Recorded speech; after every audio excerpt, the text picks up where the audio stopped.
libro histórico en la Biblia, Nuevo Testamento, Hechos de los Apóstoles, capítulo 14, versículos 21 al 22.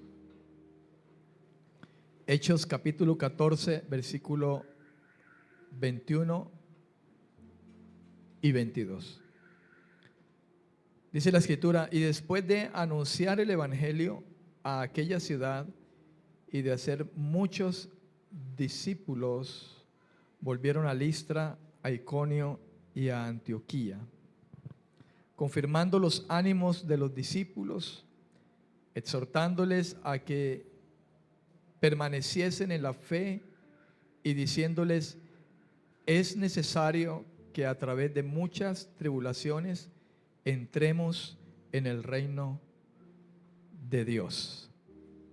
Amén, amén y amén. ¿Cuántos dicen amén? Un amén después de leer la Escritura. ¿Cuántos dicen amén? Amén. Después de leer la Biblia se dice amén. A veces usamos el amén para cualquier cosa. Hermano, Dios le va a ayudar. Amén. Esa es la casa que Dios le tiene. Amén. Y decimos amén a tantas cosas que convierten en una muletilla. A veces decimos amén a cosas que simplemente tenemos que decir sí o no. Pero cuando escuche la palabra del Señor, diga ¿cómo? Amén. ¿Estamos de acuerdo? Diga sí, pastor. Eso. Eso. Cuando Dios termine de hablar, diga amén. Cuando el pastor termine de hablar, si son palabras simples del pastor, diga sí. Pero como aquí vamos a hablar es palabra de Dios, entonces preparado para decir amén. ¿Estamos de acuerdo? ¿Sí? Ok. Permítame, hermano, comenzar este mensaje que he titulado El camino de la tribulación como creyente. El camino de la tribulación como creyente. Permítame comenzar haciendo una introducción, tratando de ubicarnos en cuál era la situación, la circunstancia por la cual el apóstol Pablo pudo hablar aquí en esta escritura que hemos leído, estos dos versículos, principalmente la última parte, y el que él haya llegado a decir que es necesario que a través de muchas tribulaciones entremos en el reino de Dios. Quiero que nos ubiquemos en el trasfondo, en el contexto de estas palabras del apóstol, dirigidas a los discípulos, a los creyentes en aquel tiempo. Quizá muchos de ellos nuevos, recientemente habiendo llegado a la fe. O quizá muchos que ya llevaban algún tiempo caminando en esta fe. Pero que era necesario que Dios a través del apóstol Pablo pudiera recordarles a ellos una gran realidad, hermano, que vivían ellos y que todavía vivimos como pueblo de Dios mientras estamos todavía aquí en este mundo. Amén. El libro de los Hechos de los Apóstoles registra el primer viaje misionero de Pablo y Bernabé, un recorrido que define con claridad el precio del discipulado. ¿Cuántos son discípulos aquí? Amén. Al llegar a Iconio, los apóstoles predicaron con tal denuedo en la sinagoga que un gran número de judíos y griegos creyó, dice la Escritura. Sin embargo, la oposición no tardó en aparecer y los judíos incrédulos incitaron los ánimos de los gentiles que estaban presentes en contra de estos hermanos. A pesar de la oposición, ellos permanecieron allí dice la Escritura, por mucho tiempo predicando el Evangelio con valentía. La ciudad terminó dividida entre los que apoyaban a los judíos y quienes seguían a los apóstoles. La Escritura dice que hubo tensión y permaneció esa tensión hasta que un grupo de opositores intentaron algo mayor, y fue de maltratar y apedrear a los discípulos, obligándolos de esta manera a huir hacia algunas ciudades como Listra, Derbe, y dice la Escritura que algunas otras regiones vecinas, donde ellos continuaron anunciando el Evangelio. Tuvieron que huir a estas ciudades y algunas otras ciudades vecinas, Listra, Derbe y algunas localidades cercanas. Pero ellos continuaron anunciando el Evangelio a pesar de la tensión que pudieron vivir y el hecho de que se presentó oposición y bastante fuerte con la intención de maltratarlos y apedrearlos. Pero cuando llegaron a Listra, el panorama, dice la Escritura, que se mostró mucho más drástico. Hubo un cambio drástico al llegar a esta ciudad, y dice la Escritura que tras manifestarse el poder de Dios a través de un milagro, la multitud intentó endiosar a Pablo y a Bernabé. Ellos decían que Pablo y Bernabé eran dioses en semejanza de hombres que estaban frente a ellos. Pero cuando Pablo y Bernabé se percataron de esto, hermano, dice la Biblia que ellos rascaron sus ropas, arrancaron sus ropas, para hacerles entender a la multitud que había, que ellos eran hombres comunes y corrientes, como cualquiera.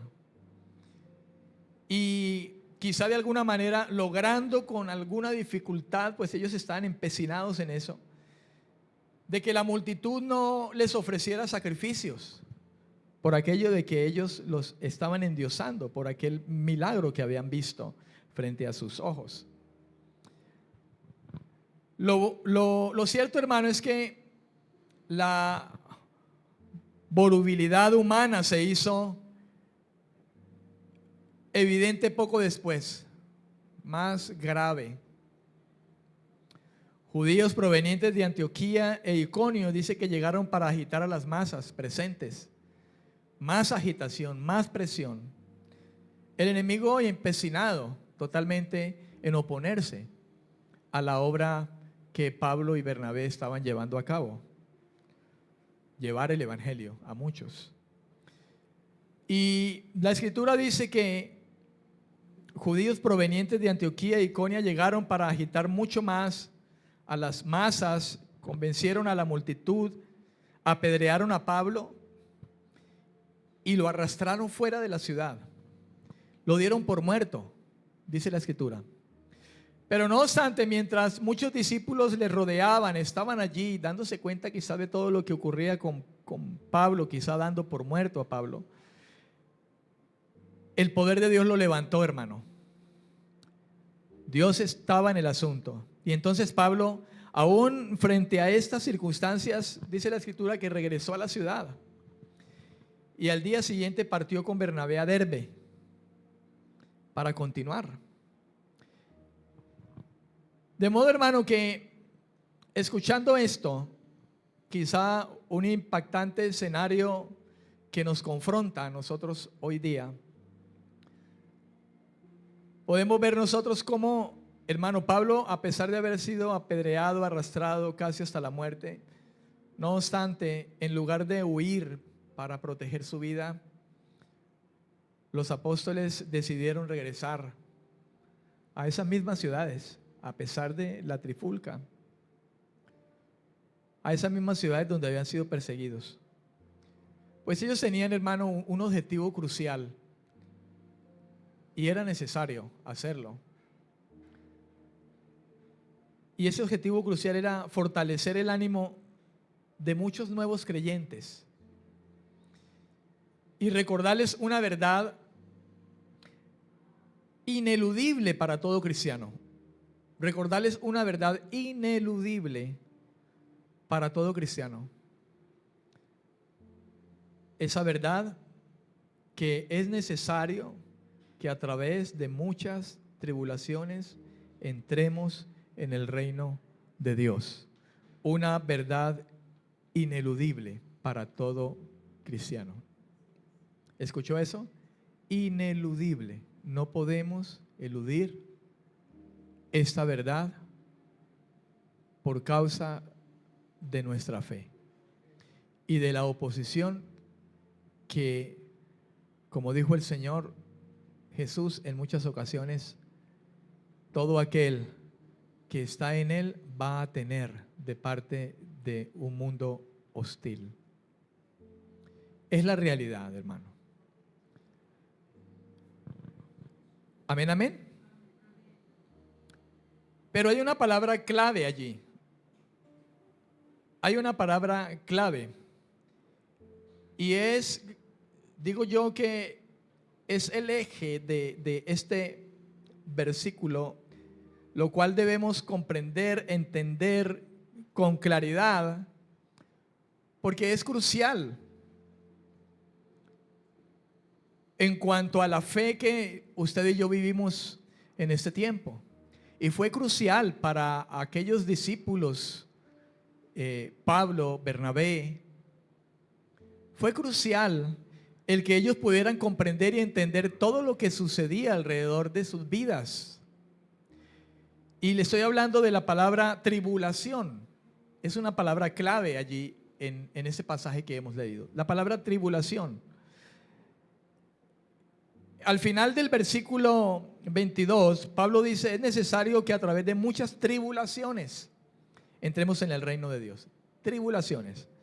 La palabra tribulación, hermano, viene del griego original tlipsis. Tlipsis. En el griego antiguo y secular, escuchen, esta palabra que Pablo usó, no Pablo, sino Lucas que escribió. Lucas escribió. Lucas sabía lo que escribía.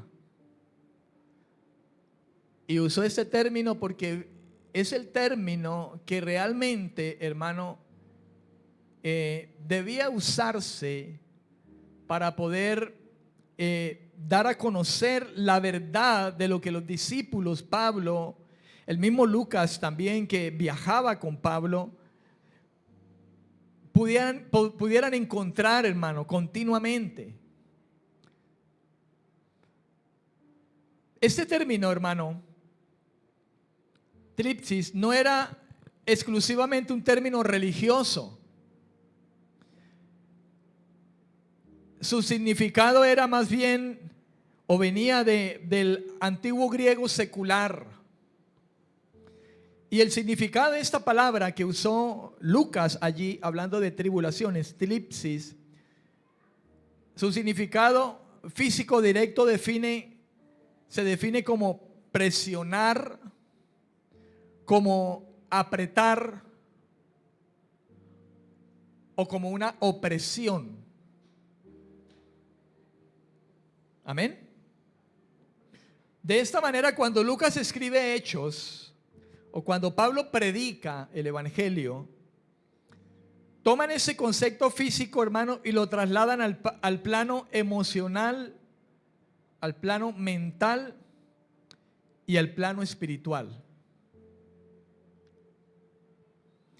En el contexto de Hechos 14:22, tlipsis significa, escuche, esa palabra que usó Lucas describiendo esa situación que vivían los apóstoles Pablo y se me olvidó el nombre, Bernabé. Describe, hermano, la angustia y el sufrimiento causados por la presión de las circunstancias externas, que en la iglesia primitiva se manifestaba principalmente como, número uno, una persecución física, como por ejemplo el apedreamiento de Pablo, ese apedreamiento que acababa de sufrir en Listra, como leímos ahora en el contexto.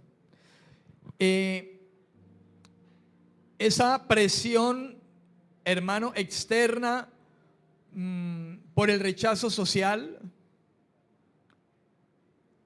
esa presión externa, hermano, por las pérdidas económicas, esa presión externa por la hostilidad religiosa por causa de la fe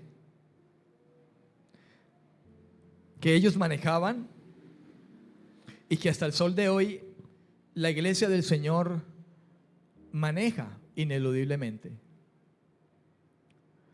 Bajo ese significado original, hermano, las tribulaciones no son simples problemas cotidianos. Nosotros cotidianamente tenemos problemas, dificultades, como cualquier otra persona no creyente la puede tener. Pero el significado original de esta palabra no es exclusivamente esos problemas cotidianos. Esta palabra tribulación allí, hermano, representa en sí la fuerte presión que el mundo mismo ejerce sobre el cristiano para intentar quebrantar su fe, su confianza en el Señor. De hecho, muchos han llegado a botar la toalla, a dejar de ceñírsela y botarla y abandonar. Sin embargo, la Biblia, hermano, redefine esta presión diciendo que esta presión o tribulación no viene para destruir al creyente.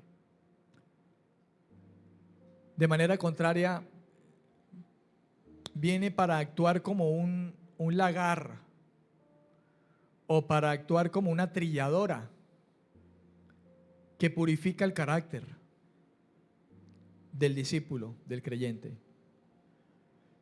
Viene como un lagar o como una trilladora que separa lo superficial de lo verdadero y produce madurez espiritual. ¿Escuchó eso, mi amado? Ahora bien,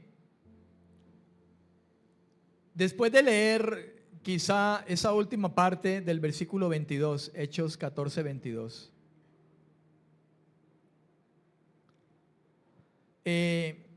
quizá pudiera surgir una pregunta entre muchos. Esa pregunta pudiera ser: pero si ya somos parte del reino de Dios, por ser hijos a partir del nuevo nacimiento, ¿por qué dice la Escritura que es necesario sufrir tribulaciones para entrar en el reino de Dios? Si ya somos parte del reino, si ya hemos nacido de nuevo, si hemos sido trasladados de las tinieblas a su luz admirable, del reino de las tinieblas al reino de su luz. ¿Por qué dice la Escritura que es necesario sufrir tribulaciones para entrar en el reino? ¿Que acaso no estamos ya en el reino?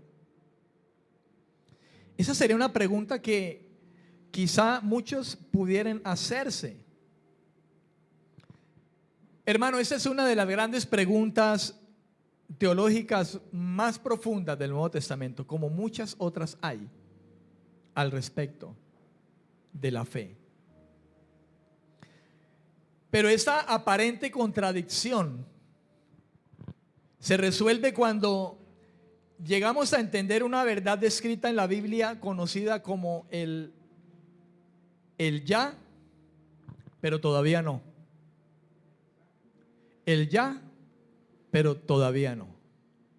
Y es una verdad que está descrita en la Biblia, quizá no de manera literal como se la acabo de leer, no como una frase literal que usted pueda leer en la Biblia, pero es una verdad que está descrita, hermano, en el testimonio de las Escrituras. Llegar a comprender el ya, pero todavía no, del reino de Dios. Ahora bien, armonizar el nuevo nacimiento y el sufrimiento para entrar al reino debe entenderse desde por lo menos tres aspectos importantes. Y quiero referirme a esos tres aspectos en esta mañana. Aspecto número uno, si usted está escribiendo. Aspecto número uno. las dos dimensiones del reino. Las dos dimensiones del reino.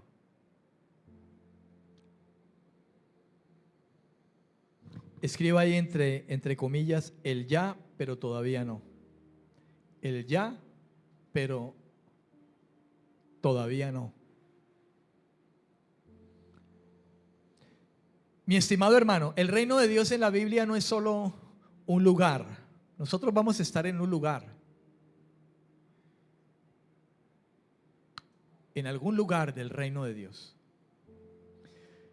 Pero la Biblia no habla inclusive exclusivamente de un lugar, sino de el mismo gobierno y la soberanía de Dios en las que Dios nos entra, nos involucra.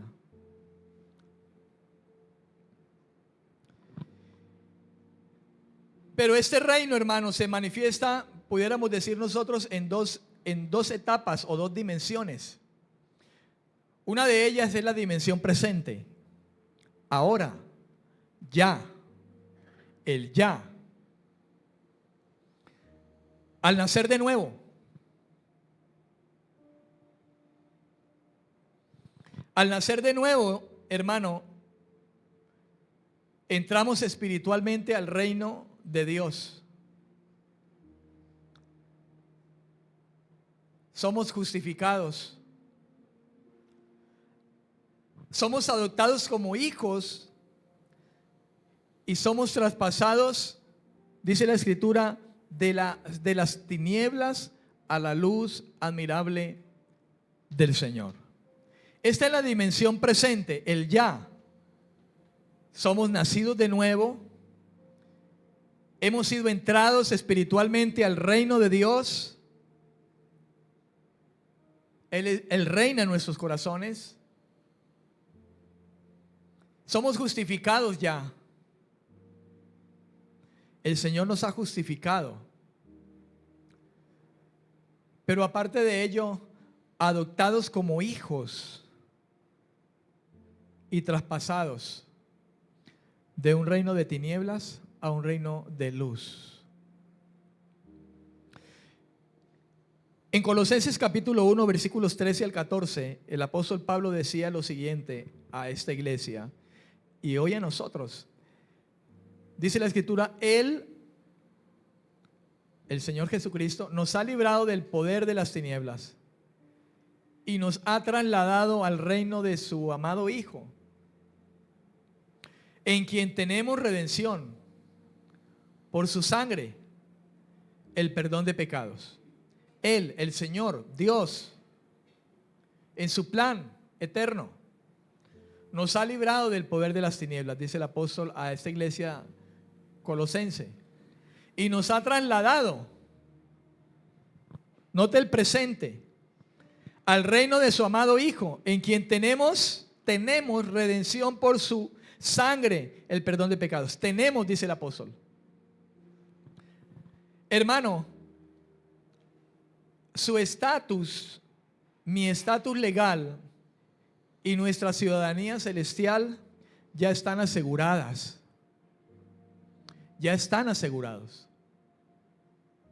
en Cristo, legalmente. Amén, amén.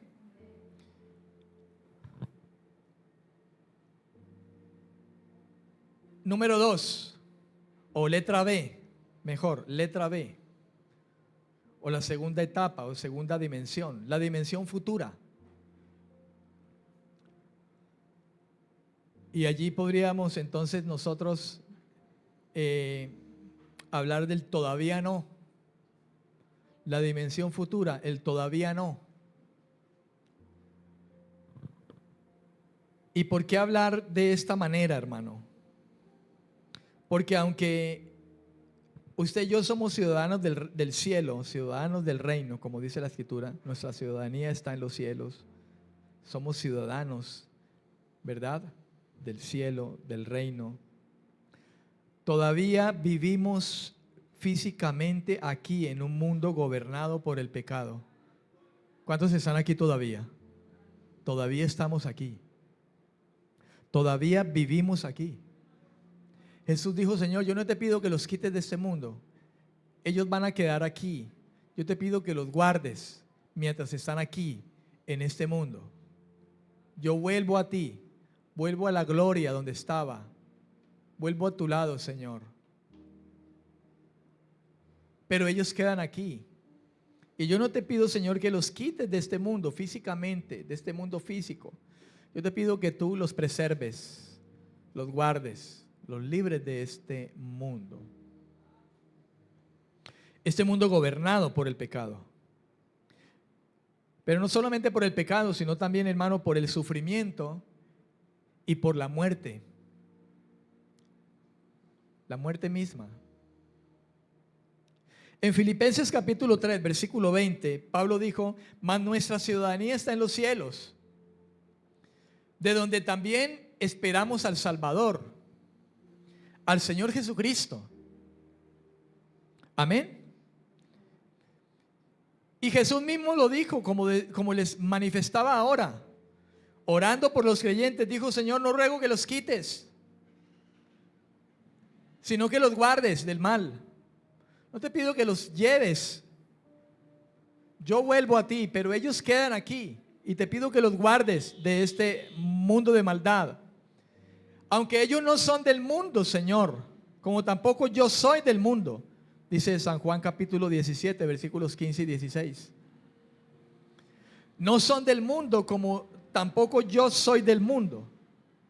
Pero no te pido que los quites, Señor, sino que los guardes del mundo. De ahí, hermano, lo que le he acabado de hablar, le he acabado de decir, el ya, pero todavía no. El ya, porque vivimos, hermano, bajo una dimensión espiritual. Hemos sido trasladados de las tinieblas a su luz admirable. Hemos sido justificados y adoptados como hijos de Él. Ese es el ya presente para usted y para mí. No somos de este mundo, aunque estamos aquí en este mundo. Hablar de esta manera quizá, hermano, también haga parte del pensamiento que las personas que no conocen estas cosas llegan a pensar del evangelio como la locura. El evangelio es locura para el que se está perdiendo. Porque esto que estoy hablando de usted hace parte de las verdades de las buenas noticias que se nos vino a traer a través de Jesucristo. El eje central de las buenas noticias son la muerte, sepultura y resurrección de nuestro Señor Jesucristo. Pero esa buena noticia trae con él también todas estas bendiciones, hermano, que tenemos hoy en el ya, en esta dimensión presente. Pero todavía no, porque todavía, hermano, hay una dimensión futura por manifestarse en los hijos de Dios. Todavía no. Pero mientras todavía esperamos en eso, hermano, la lucha con el pecado, el sufrimiento y aún con el temor de la muerte, quizá por muchos, todavía está presente.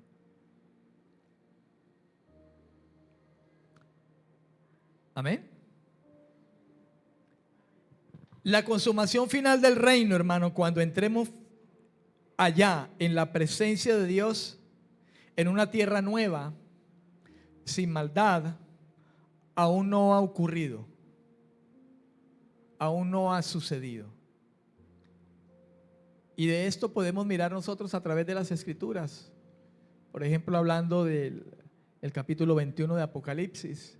No lo vamos a leer, pero tendrá usted el lugar para leerlo y ver las promesas del Señor con respecto a la bendición que todavía tenemos nosotros, hermano, y por lo cual dice la Escritura que se nos ha dado una garantía en nuestros corazones, el Espíritu Santo, dice Efesios, que es las arras de nuestra herencia hasta la redención de la posesión adquirida, el anticipo y la garantía de esa herencia futura Y por eso podemos hablar del todavía no. Algo que debemos comprender, entender, hermano, como creyentes, que vivimos bajo la bendición de el ya, el hecho de que hemos sido nacidos de nuevo, de que espiritualmente hemos entrado al reino de Dios y tenemos entrada libre, en plena certidumbre de fe ante el trono de la gracia, por la sangre de Cristo, por su sacrificio, que ya hemos sido justificados, ¿verdad? ¿Quién condenará a los escogidos de Dios? ¿Quién los acusará? Pues Cristo fue el que murió por nosotros, el que nos justificó, dice la Escritura. Hemos sido adoptados legalmente como hijos de Dios. Hemos sido traspasados de un reino de tinieblas, de oscuridad, a un reino de luz que resplandece cada vez en nuestros corazones. ¿Cuántos dicen amén? Por lo cual el mismo Señor Jesucristo llegó a decir también de sus discípulos, de aquellos que estaban con Él: ustedes son la luz del mundo. Juan también dice que había llegado Jesucristo, la luz que alumbra a todos los hombres. Amén. Y mayormente que trae luz a aquellos que son entrados a ese reino, son trasladados a ese reino. Yo cada vez que pienso esas cosas, hermano, lo hablo con mucho temor y temblor en mi corazón, porque me examino a mí mismo y digo: soy tan malo aún. Y pensar en la grandeza de esas cosas que Dios nos ha concedido, hermano.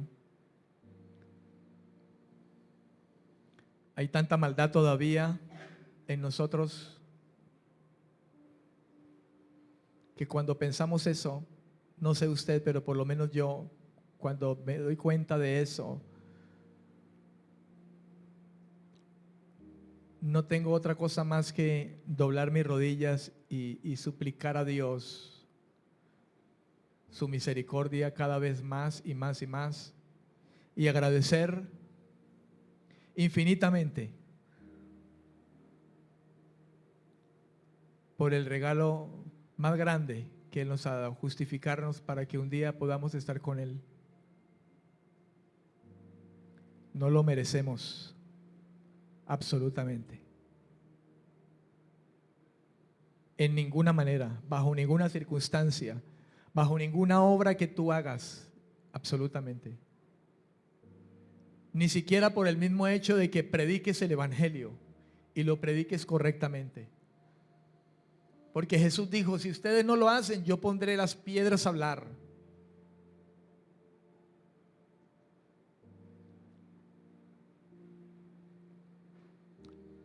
Amén.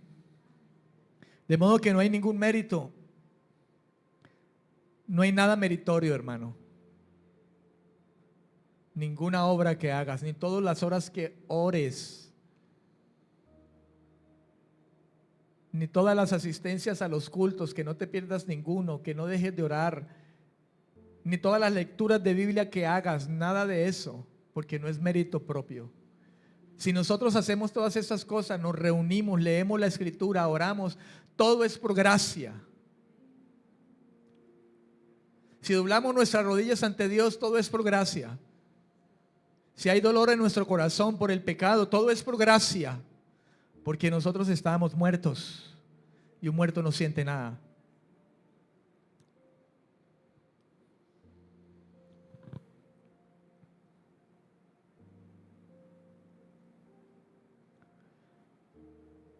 Punto número 2. Ahora sí, punto número 2. Un segundo aspecto. El aspecto del entrar. Usted puede escribir allí entrar. Entre comillas lo puede colocar. Entrar como un camino, no como un mérito.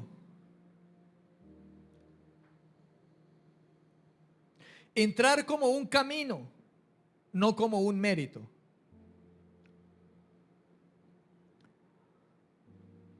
Hermano, cuando el apóstol Pablo habló de esta manera, en el capítulo 14 de Hechos, el versículo 22, cuando dice que es necesario pasar por tribulaciones para entrar, la palabra griega original allí para entrar es la palabra eis eltein. Ya tendrá lugar usted, si se inquieta, para buscar esta terminología. Pero mientras tanto escuche. Entrar del griego original eis estein denota un viaje,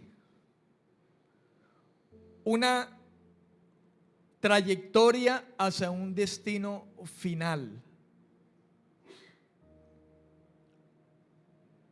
Hacia un destino final. Hermano, escuche bien. Las tribulaciones no son el precio de la entrada al reino. Las tribulaciones no son el precio que nosotros tenemos que pagar para entrar al reino. No lo es. ¿Por qué? Porque la entrada la pagó Cristo en la cruz del Calvario.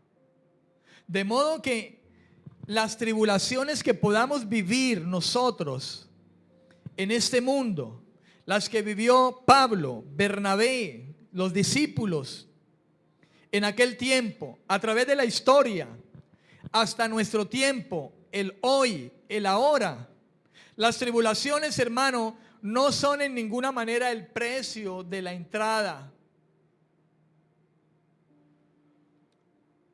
No podemos pensar así,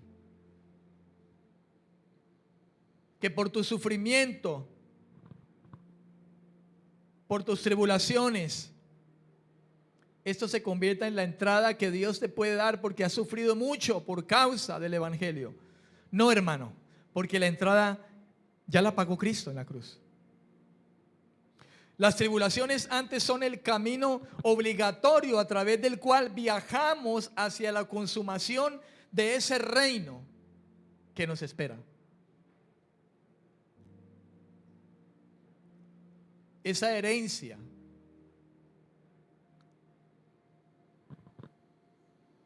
Como dice Efesios 1:14, nuestra herencia hasta la redención de la posesión adquirida. ¿Escuchó usted eso, mi estimado hermano? No sufrimos para ganar el reino. Sufrimos porque vamos hacia el reino a través de un territorio hostil, enemigo, como lo es este mundo donde estamos. ¿Cuánto le dan la gloria al Señor en esta mañana? Amén. El mismo Pedro también llegó a decir que no se nos hiciera extraño tribulación alguna o dificultades algunas que se nos presenten. Porque de la misma manera muchos creyentes en todo el mundo sufren la misma situación.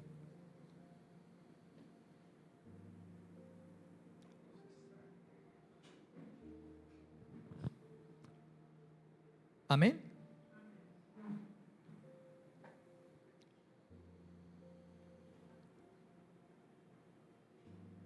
¿Cuántos dicen amén?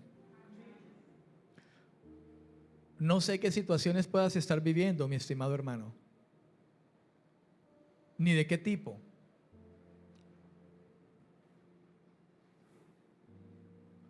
Pero algo que usted y yo debemos de entender es que las tribulaciones son el precio, hermano, que debemos vivir aquí, como un camino obligatorio a través del cual viajamos hacia esa consumación que nos espera de ese reino. Los sufrimientos que podamos tener, hermano, en ninguna manera suman, por decirlo de esa manera, como el tiquete de entrada, porque el tiquete ya lo tenemos, de hecho. Ya está. No sufrimos ni pagamos un precio para comprar ese tiquete y entrar. El tiquete ya fue comprado. Costó la sangre, la muerte de nuestro Señor Jesucristo, el sufrimiento, y nos lo entregó, lo puso en nuestras manos. Pero más bien las tribulaciones, hermano, son el camino que obligatoriamente debemos recorrer por causa de que aún estamos aquí en medio de un territorio hostil, un territorio enemigo. A veces frente a esas circunstancias, hermano, tomamos la actitud de Pedro en esa barca, cuando una gran tribulación, una marea inmensa, no sé cuántas mareas de alguna manera pudo haber vivido Pedro, y en esta ocasión estaba perdiendo su fe. ¿No ha pensado usted un poco en eso? ¿Quién era Pedro? Era un pescador, era su vida, toda su vida. Más de una vez había podido entrar adentro en las aguas. Pudo haber experimentado mareas. Pero ¿qué pudo haber ocurrido en aquella ocasión? Cuando quizás un Pedro acostumbrado a situaciones como esas estaba viviendo algo en ese instante.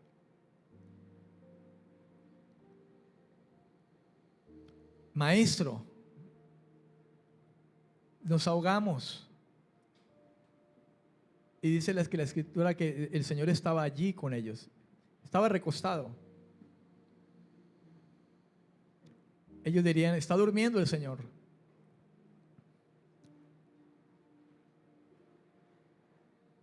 Pero quizás recordáramos las palabras de las escrituras cuando dice, no duerme el que él guarda a Israel. Si Jesús estaba allí, Jesús no se iba a ahogar. Si Jesús está en esta barca, su barca, mi barca, dice el Señor, aunque pases por las aguas no te van a negar, y aunque por el fuego no te vas a quemar. ¿Por qué? Porque el Señor está en la barca, hermano. ¿Cuántos dicen amén? El Señor está en tu barca y está en mi barca. Y se nos olvida, perdemos la fe. Señor, no tienes cuidado.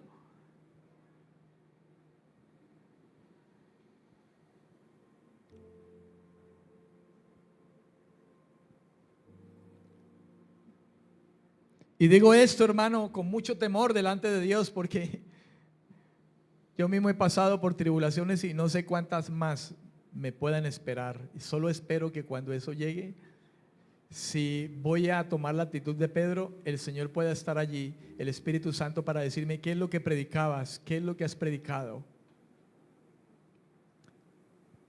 Y pueda tener un corazón humilde para decirle, sí, Señor.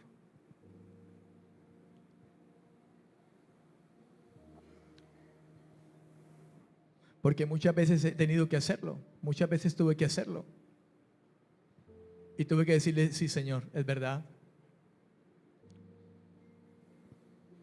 Me he convertido en Pedro en esa barca, mientras la turbulencia fuerte se manifiesta. Y he olvidado que el Señor está en la barca, en esta barca, en ese tabernáculo, en este templo. Nos hemos olvidado y hemos tomado la decisión incorrecta. Se ha perdido la fe, la fidelidad al Señor. Y sin darnos cuenta, muchos culpamos a Dios. Dejamos de orar, dejamos de tener la fidelidad frente a las Escrituras. Dejamos de congregarnos, dejamos de servir, dejamos nuestro compromiso. Y permitimos muchas veces, y muchos han permitido, hermano, que el mundo se salga con las suyas, quebrantar la fe.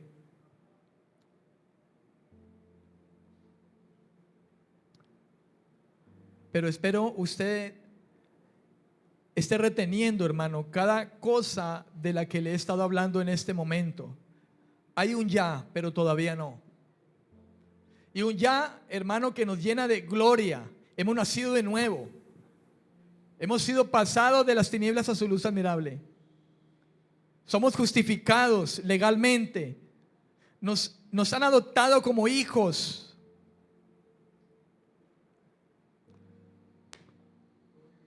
Pero todavía no. Pero aún en ese todavía no tenemos garantía. El Señor está con nosotros. ¿Cuántos dicen amén? Él está con nosotros. Punto número 3. Punto número 3.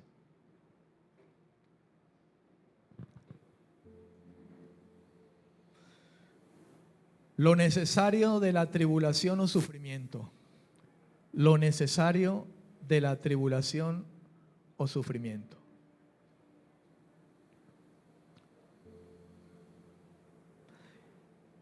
Hermano, en el texto original, escúcheme, en el texto original,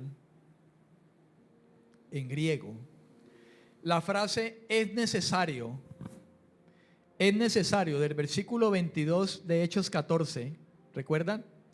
Es necesario que a través de muchas tribulaciones entremos en el reino de Dios. Es necesario.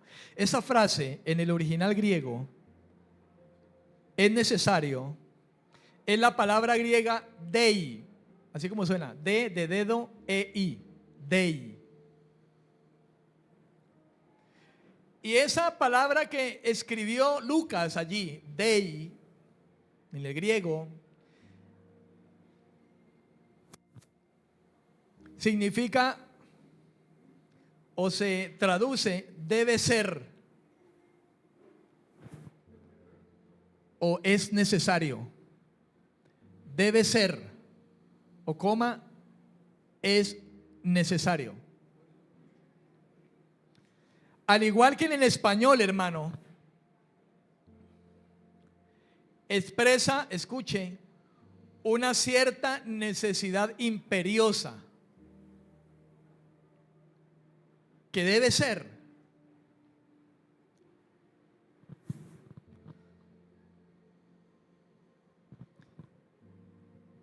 Es necesario, dei, no indica solamente la situación real, hermano, sino que también expresa un deber de parte de Dios, un deber. Usted dirá, ¿cómo así? ¿Dios tiene el deber con nosotros de algo? Pero escuche, hablar de el deber de parte de Dios significa que es algo que Dios definitivamente lo va a permitir.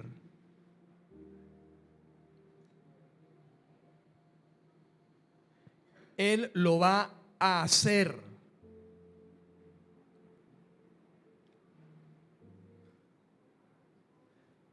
De hecho, la opresión, hermano, recuerda, opresión es el significado, uno de los significados de tribulación. La opresión, hermano,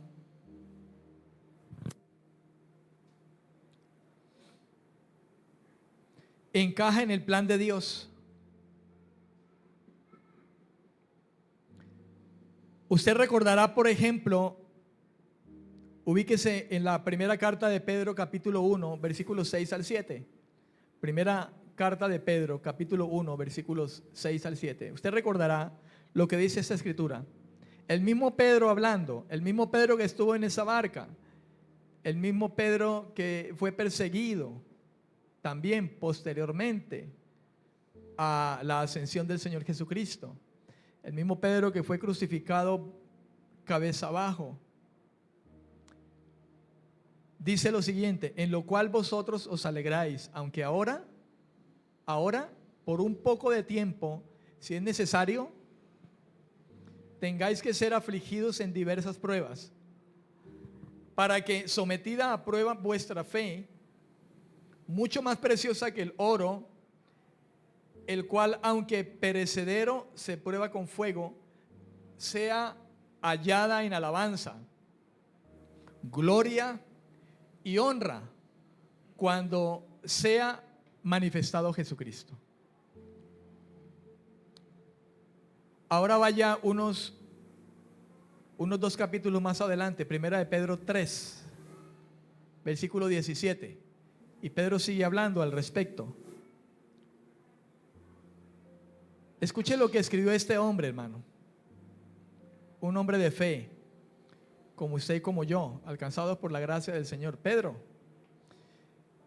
mire lo que dijo de nuevo: mejor es que padezcáis haciendo el bien, si la voluntad de Dios así lo quiere, que haciendo el mal. Y resalto esas palabras de Pedro: si la voluntad de Dios así lo quiere. Es mejor padecer haciendo el bien, si la voluntad de Dios así lo quiere, que haciendo el mal.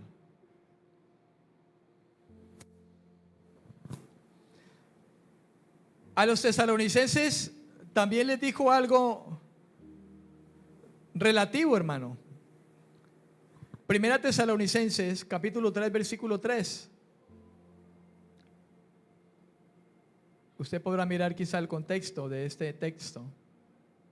Capítulo 3, versículo 3 de Primera de Tesalonicenses. Dice: a fin de que nadie se inquiete por estas tribulaciones,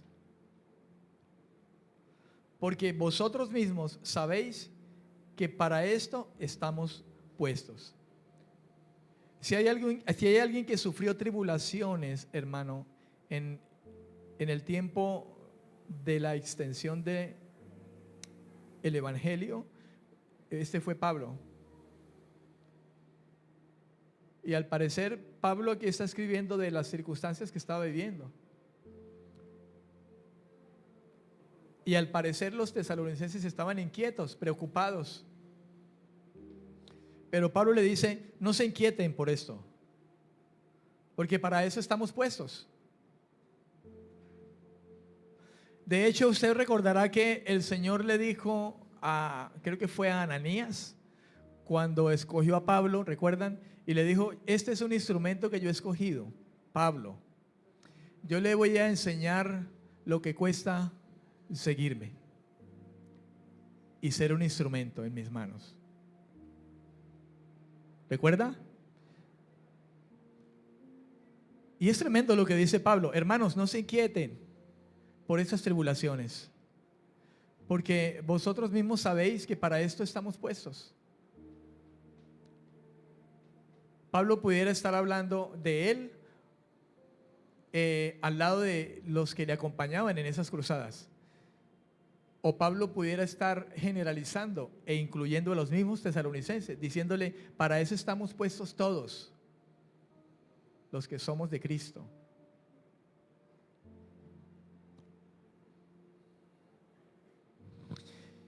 Y uno diría: ¿por qué?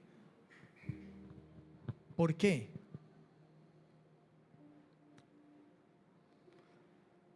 En la Biblia podemos hallar nosotros por lo menos 2 razones. Y yo creo que estas 2 razones pudieran generalizar cualquier otra cosa. Y cuando yo le digo a usted el por qué, me estoy refiriendo al por qué, si ya estamos en el reino de Dios, por qué es necesario, por qué Pablo diría esto, por qué Lucas escribiría estas palabras dichas de la boca de Pablo, de los mismos apóstoles que tendrían esto claro, el mismo Bernabé. ¿Por qué? ¿Por qué se escribe? Es necesario que a través de muchas tribulaciones entremos en el reino de Dios. Primero, porque ya estamos en el reino, pero ya hemos hablado de 2 cosas importantes, hablando de 2 dimensiones: el ya, pero todavía no, y que de alguna manera nos debe sentar, hermano, en tierra, nos debe aterrizar en tierra para comprender las circunstancias que podemos llegar a vivir, como las entendía Pablo. Y estaba buscando animar, hermano. Él tenía una tarea. Se encontró con todas esas tribulaciones, fue apedreado, sacado casi muerto de la ciudad, pero él tenía una misión encomendada de parte del Señor, hermano. Era ir a alentar a aquellos nuevos creyentes. Por eso él permanecía. Y este no era un asunto simplemente del esfuerzo, de las fuerzas de Pablo. No, sino que el mismo poder de Dios actuando en él, hermano, lo llevaba a esto. Porque definitivamente no hay nada que podamos hacer apartados del Señor. No hay nada. Mucho menos el ímpetu de aguantar tanta persecución por ir a predicar un evangelio a otros o alentar a otros que recién han llegado a ese punto de fe. Solamente el poder de Dios actuando dentro de nuestros corazones es el que hace que permanezcamos.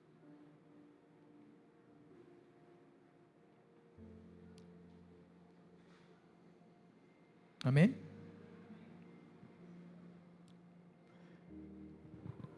Dos razones. Una de esas razones, hermano, por la cual se habla del entrar, que es necesario, es por el choque de reinos. Al nacer de nuevo, hermano, cambiamos de bando. Y esto definitivamente va a producir un choque. El mundo entero, dice la Escritura, está bajo el maligno. Primera de Juan 5:19. El mundo entero está bajo el maligno. Cuando el reino de Dios opera en tu vida diaria, con el fruto del Espíritu, el amor, la justicia, la fidelidad, la mansedumbre, la templanza, con la verdad, esto choca, hermano. Choca de frente con los antivalores del mundo. Esto choca de frente con el egoísmo del mundo. Esto choca de frente con la mentira. Choca de frente con el orgullo y la soberbia de los hombres.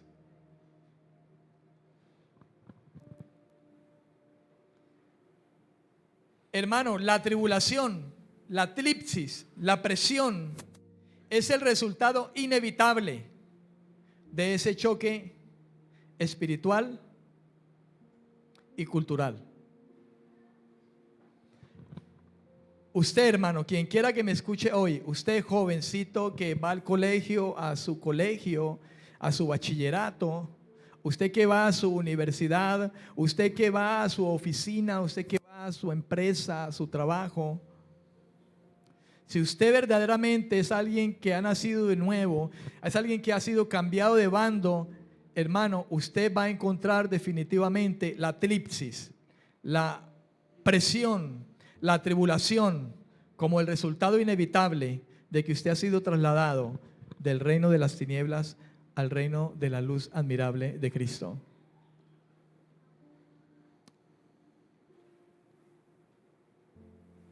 Si usted es alguien que ha sido trasladado y por ende amor, justicia, verdad, santidad, pureza, honestidad, son cosas que se manifiestan en su vida.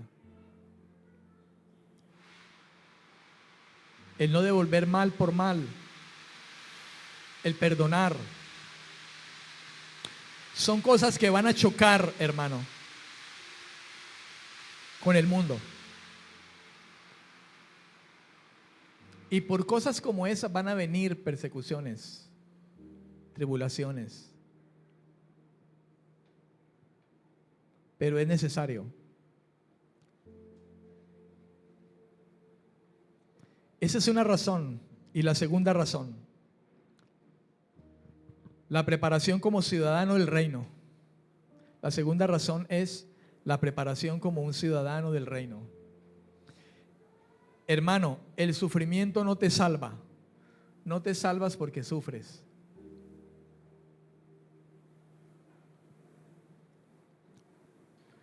Muchos que el sufrimiento te va a salvar porque has sido una persona sufrida en este mundo, porque has sido pobre.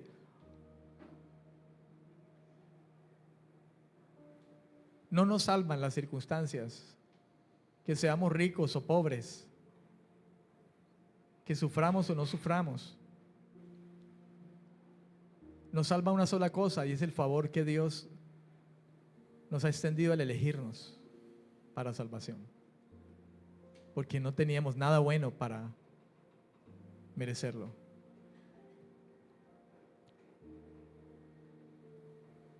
Te he escuchado por ahí que dicen: pare de sufrir.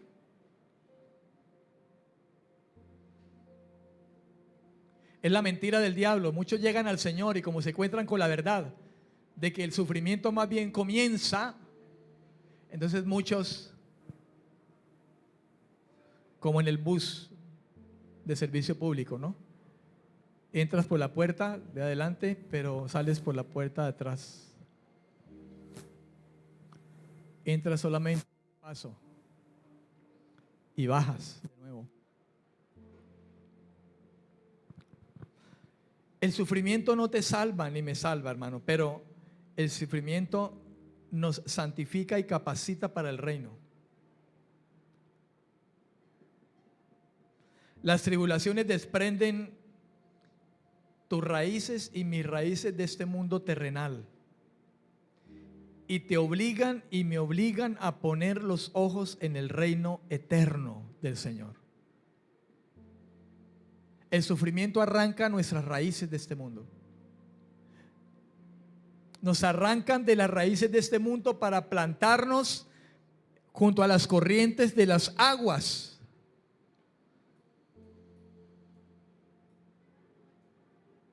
Para que en su debido tiempo demos el fruto que debemos dar.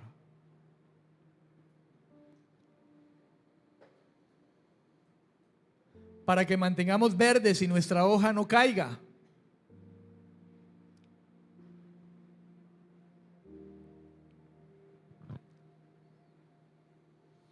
Como hijos, Dios usa las dificultades para pulir nuestro carácter y para hacernos semejantes a Él, a Cristo. Romanos 8:29.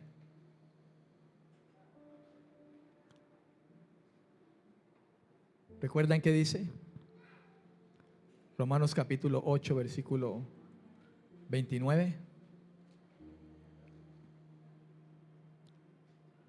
Porque a los que antes conoció también los predestinó para que fuesen hechos conformes a la imagen de su Hijo, para que Él sea el primogénito entre muchos hermanos. Dice, para que seamos conforme a la imagen de su Hijo. El Evangelio no es para nada más, hermano. El Evangelio que Dios ha traído a nuestros corazones y por medio de Él, de Él traer la fe y por la fe traer el Espíritu Santo, no es otra cosa más que formar en nosotros el carácter de su Hijo, hacernos conforme a la imagen y semejanza de su Hijo. El Evangelio no es para enriquecerte, el Evangelio no es para darte fama, el Evangelio no es para, qué sé yo, tantas cosas, hermano. El Evangelio no es para que no te enfermes, el Evangelio no es para que no tengas problemas en medio de un mundo caído en el que estamos viviendo. El Evangelio es para que mientras estamos aquí, la imagen de aquel que caminó, hecho hombre, en medio de nosotros, ese carácter también lo tengamos nosotros aquí mientras caminamos en esta tierra, así como Él caminó, con esa imagen y semejanza, viviendo con esa justicia con la que Él vivió, no perfectos como Él, porque la Biblia no dice así igual que Él, no dice parecidos o semejantes a Él.